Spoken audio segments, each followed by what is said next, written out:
Cine hero Andhra Pradesh ఉప ముఖ్యమంత్రి పవన్ కళ్యాణ్ మరొకసారి వార్తల్లోకి ఎక్కారు. Harihara Veeramallu cinema pre release ఫంక్షన్లో హైదరాబాద్లో పాల్గొన్న కార్యక్రమాల్లో ఆయన మాట్లాడిన విధానం, ఆయన వ్యవహార శైలి, ఆయన యాటిట్యూడ్ అంతా కూడా అటు సినీ వర్గాల్లో, రాజకీయ వర్గాల్లోనే కాదు సాధారణ జనంలో కూడా ఇవాళ పెద్ద ఎత్తున చర్చనీయాంశమైంది. ఎదిగే కొద్దీ ఒదిగి ఉండాలనే ఒక తత్వాన్ని పూర్తి స్థాయిలో పవన్ కళ్యాణ్ వంట పట్టించుకున్నట్టుగా కనిపించింది. అటు రాజకీయ విశ్లేషకులు కానీ, సినీ విశ్లేషకులు కానీ చాలా అబ్బురపడి చూసిన సందర్భం హైదరాబాద్లో మనకు కనిపించింది.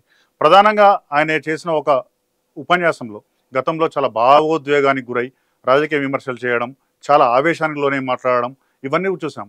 కానీ ఈ Harihara Veeramallu cinema pre release ఫంక్షన్లో పవన్ కళ్యాణ్ మాట్లాడిన విధానము నిజంగా ఒక సాధువు మాట్లాడినట్టుగా, ఒక పర్సనాలిటీ డెవలప్మెంట్ చెప్పే ఒక ఉపన్యాసకునిలాగా తనకు తాను తీర్చిదిద్దుకున్న ఒక పవన్ కళ్యాణ్ను నిన్న ఆవిష్కరించినట్లుగా మనందరికీ అనిపించింది. ప్రధానంగా పవన్ కళ్యాణ్ గతంలో కూడా చెప్పాడు, తరచూ చెప్తుంటే మాట, తాను స్కూల్లో ఉన్నప్పుడు ఒక టీచర్ తనకు చెప్పేది, తనను తాను తగ్గించుకున్నవాడు హెచ్చింపబడును అని ఒక బైబిల్ సూక్తిని తనకు చెప్పేది, అది నేను వంట పట్టించుకున్న చిన్నప్పటి నుండి అని పవన్ కళ్యాణ్ చెప్తుండేవాడు. అది నిన్న మనకు మరొకసారి కనిపించింది. నిన్న పవన్ కళ్యాణ్ ప్రసంగంలో ప్రధానంగా గమనిస్తే తాను నిజంగా చిరంజీవి తమ్మునిగానే కాకుండా అనేక హిట్ చిత్రాలు ఇచ్చి బాక్సాఫీస్ను కొల్లగొట్టే పెద్ద హీరో అయినప్పటికీ తాను చాలా చిన్న హీరోను, తనకంటే పెద్ద హీరోలు చాలామంది ఉన్నారని అంటే ఏమాత్రం అహం లేకుండా అహంకారాన్ని, అహంభావాన్ని పక్కన పెట్టి ఒక బోల్డ్ స్టేట్మెంట్ పవన్ కళ్యాణ్ ఇచ్చాడు. అంటే నిజంగా కూడా ఆయన పెద్ద హీరో అయినప్పటికీ సాటి హీరోల పట్ల ఆయన చూపించే ఒక గౌరవం, మొత్తం సినీ ఇండస్ట్రీని ఆయన గౌరవించుకునే విధానం అందులో కనిపించింది. అంతేకాదు, నా సినిమాల కన్నా కూడా మిగతా హీరోలు చేసిన సినిమాలు ఎక్కువ మార్కెట్ అవుతాయి, ఎక్కువ వ్యాపారం అవుతాయి, నాదేదో చిన్న సినిమాలు, నేను ఒక చిన్న హీరోను అంటే తనకు తాను తగ్గించుకున్నాడు. దీంతో ఆయన ప్రజల దృష్టిలో హెచ్చింపబడ్డాడు. సినిమా పరంగా వచ్చేటప్పుడు నేను చాలా హీరోస్తో కంపేర్ చేస్తే వాళ్ళందరికంటే చాలా తక్కువ నేను. సో దానికి ఉండే ఇబ్బందులు దానికి ఉంటాయి. మిగతా వాళ్ళకి బిజినెస్ అయినందుకు నాకు బిజినెస్ అవ్వదు, వాళ్ళకు వచ్చినందుకు నాకు రాకపోవచ్చు. ఈ చిత్ర పరిశ్రమ చాలా మంది హీరోస్ ఉంటారు, వాళ్ళలో నేను వన్ ఆఫ్ ది హీరో. అంతే, అంత పెద్ద హీరో అయినా ఇవాళ రాజకీయంగా ఒక గొప్ప చరిత్ర సృష్టించిన ఆయన ఎక్కడ కూడా ఆ అహం ప్రదర్శించకుండా తన హోదాను, తన స్థాయిని కూడా పక్కన పెట్టి చాలా సాదాసీదా వ్యక్తిని నేను అని చెప్పుకోవడం సినీ వర్గాలను చాలా ఆశ్చర్యానికి గురి చేసింది. నిజంగా కూడా తెలుగు సినీ ఇండస్ట్రీలో పవన్ కళ్యాణ్ సినిమాల కన్నా ప్రభాస్, మహేష్ బాబు, బన్నీ, అల్లు అర్జున్, రామ్ చరణ్, జూనియర్ ఎన్టీఆర్ వీళ్ళందరి సినిమాలకు మార్కెట్ ఎక్కువ ఉంది. పవన్ కళ్యాణ్ పూర్తి స్థాయిలో రాజకీయాలలో ఉండడం వల్ల, దాదాపు 15 ఏళ్ల నుంచి పార్టీని పట్టుకొని ఉండడం, ప్రజలను పట్టుకొని ఉండడం వల్ల సినిమాల పట్ల పెద్ద ఆసక్తి కానీ, పెద్ద టైం ఇవ్వలేకపోవడం వల్ల ఆయన ఎక్కువ సినిమాలు చేయలేకపోయాడు. దానివల్ల కొంచెం మార్కెట్ తగ్గి ఉండొచ్చు. కానీ ఇప్పటికీ పవన్ కళ్యాణ్కున్న క్రేజ్ మరో హీరోకు లేదంటే అది అతిశయోక్తి కానే కాదు. అంతేకాకుండా ఈ ప్రసంగాల్లో నిన్న మరొక గొప్ప విషయాన్ని కూడా ఆయన చెప్పి తన వ్యక్తిత్వాన్ని, తన హుందాతనాన్ని, తన గొప్పతనాన్ని చాటుకున్నాడు. ఈ సినిమా కోసం నాకన్నా కూడా సినిమా హీరోయిన్ నిధి అగర్వాల్ ఎక్కువ కష్టపడింది. ఈ మార్కెటింగ్ చేయడంలో కానీ, ఈ సినిమాను ప్రమోట్ చేయడంలో కానీ ఆమె పడ్డ కష్టంలో నేను పడే కష్టం చాలా తక్కువ. ఆమెను చూస్తే నాకు సిగ్గు అనిపించి ఇవాళ నేను హైదరాబాద్కు వచ్చాను అనే ఒక బోల్డ్ స్టేట్మెంట్ కూడా పవన్ కళ్యాణ్ నుంచి మనం చూసాం. గత నెల రోజుల నుంచి ఒంటి చేత్తోటి జనం మధ్యలో ఉండేలాగా నిధి అగర్వాల్ గారికి మనస్ఫూర్తిగా నేను ఆవిడని చూసి సిగ్గు తెచ్చుకొని నేను కూడా ఈరోజు మాట్లాడాను. అంటే నువ్వు ఎంత ఉప ముఖ్యమంత్రి అయినా, అంటే ఢిల్లీకి రాజైనా తల్లి కొడుకేలాగా నువ్వు ఎంత ఉప ముఖ్యమంత్రి అయినా నువ్వు ఈ సినిమాకి హీరో అని చెప్పుకొని నేను ఆవిడని చూసి సిగ్గు తెచ్చుకొని నేను కూడా మీడియా ఇంటరాక్షన్ చేశాను.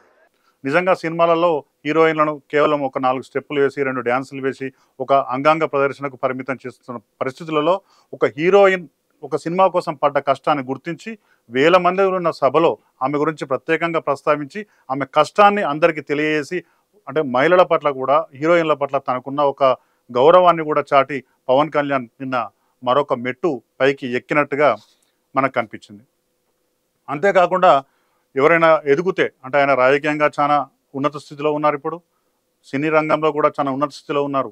తాను ఉన్న స్థితిలో ఉన్నప్పటికీ తన కష్టాలలో ఉన్నప్పుడు ఎవరైతే ఆదుకున్నారో వారి పేర్లను పదే పదే గుర్తుపెట్టుకొని ఆ గ్రాటిట్యూడ్ చూపించి మరీ ఇతరులకు ఆదర్శంగా నిలుస్తున్నాడు. తాను కష్టాల్లో ఉన్నప్పుడు దర్శకుడు త్రివిక్రమ్ శ్రీనివాస్, తాను కష్టాల్లో ఉన్నప్పుడు నిర్మాత ఏఎం రత్నం లాంటి వాళ్ళ సహకారం అందించడం వల్లనే ఇవాళ నేను నిలబడగలిగానని ఎప్పటికప్పుడు కృతజ్ఞతా భావం చాటుకుంటున్నారు. ఇది కూడా మిగతా హీరోలకు పెద్ద ఆదర్శంగా నిలుస్తుంది. కేవలం ప్రసంగాల ద్వారా మాత్రమే కాదు, తన యాటిట్యూడ్ ద్వారా సినిమాల పట్ల తనకున్న ప్రేమను కూడా మరొకసారి చాటాడు. గతంలో కూడా మన తెలుగు ఇండస్ట్రీలో చాలామంది సినిమా ఇండస్ట్రీ నుండి రాజకీయాలకు పోయి రాణించిన వారు ఉన్నారు. దాసరి నారాయణరావు గారు లాంటి వాళ్ళు, చిరంజీవి గారు లాంటి వాళ్ళు కేంద్ర మంత్రులు కూడా అయ్యారు. కానీ కేంద్ర మంత్రులుగా ఉన్నప్పుడు వాళ్ళు ఎప్పుడు సినీ ఇండస్ట్రీ గురించి గొప్పగా చెప్పలేదు. దాసరి నారాయణరావు గారు కానీ, చిరంజీవి గారు కానీ వాళ్ళు కేంద్ర మంత్రి పదవి అయిపోయిన తర్వాత, వాళ్ళ రాజ్యసభ సభ్యత్వం ముగిసిపోయిన తర్వాత మా అసలు ఫీల్డ్ సినీ ఫీల్డే, సినిమానే మాకు తల్లి లాంటిదని స్టేట్మెంట్లు మనం గతంలో చూసాం. కానీ పవన్ కళ్యాణ్ అలా కాకుండా రాజకీయంలో ఉంటూ ఉప ముఖ్యమంత్రిగా పనిచేస్తూ చాలా మంచి పొజిషన్లో ఉండి కూడా సినిమా రంగమే నాకు తల్లి లాంటిదని ఒక మాట చెప్పడం ద్వారా సినిమా లోకం ప్రజల అభిమానాన్ని కూడా మరొకసారి చూరగొన్నాడు. అంతేకాకుండా సినీ ఇండస్ట్రీలో ఇప్పుడు పెద్ద చర్చ నడుస్తుంది. అదేంటంటే పెద్ద హీరోలు ఎక్కువగా సినిమాలు చేయడం లేదు. 3-4 సంవత్సరాలకు ఒక సినిమా, 2-3 సంవత్సరాలకు ఒక సినిమా, కొన్ని పెద్ద సినిమాలు అయితే దాదాపు 5 ఏళ్ల వరకు రిలీజ్ ఆగుతుంది. దీనివల్ల ఇండస్ట్రీ బాగా కుంటుపడుతుంది, చాలామందికి జీవనోపాధి లేకుండా అయిపోయింది, సినిమా థియేటర్లు మూతపడే పరిస్థితి వచ్చింది అనే ఒక వాదన ఉంది. కానీ పవన్ కళ్యాణ్ అంత బిజీగా ఉండి కూడా, ఉప ముఖ్యమంత్రి పదవి నిర్వర్తిస్తుండూ కూడా, ఆంధ్రప్రదేశ్ ప్రభుత్వంలో 2-3 కీలక శాఖలకు మంత్రిగా ఉండి కూడా ప్రతిరోజు 2 గంటల పాటు సినిమా షూటింగ్లు కేటాయించి 2 సినిమాలు, అటు ఓజీ ఇటు హరిహర వీరమల్లు, ఈ 2 సినిమాలను పూర్తి చేయడానికి ఆయన చూపెట్టిన చొరవ, ఆయన చూపెట్టిన చిత్తశుద్ధి సాటి హీరోలకు కూడా పెద్ద గుణపాఠంగా ఇవాళ మారింది. అంటే నాకు టైము నేను రోజు చెప్పాను 2 గంటలు ఇస్తానని చెప్పాను. నేను అడ్మినిస్ట్రేటివ్ నా దగ్గర ఉంది.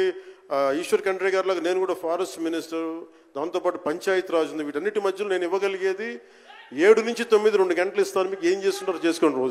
రోజు వారానికి 5 రోజులు ఇచ్చేవాడు.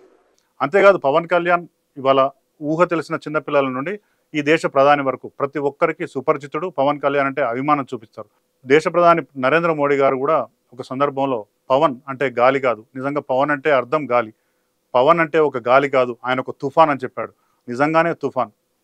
కేవలం రాజకీయ రంగంలోనే కాదు, కేవలం సినిమా ఫీల్డ్లో కాదు, ఒక మానవత్వం చూపెట్టడంలో, సాటివారి కష్టాన్ని గుర్తించడంలో, సాటివారి శ్రమను గౌరవించడంలో, తనకు తాను తగ్గి ఉండి ప్రజల దృష్టిలో పెరగడంలో పవన్ కళ్యాణ్ నిజంగా ఆదర్శప్రాయంగా నిలుస్తున్నారు.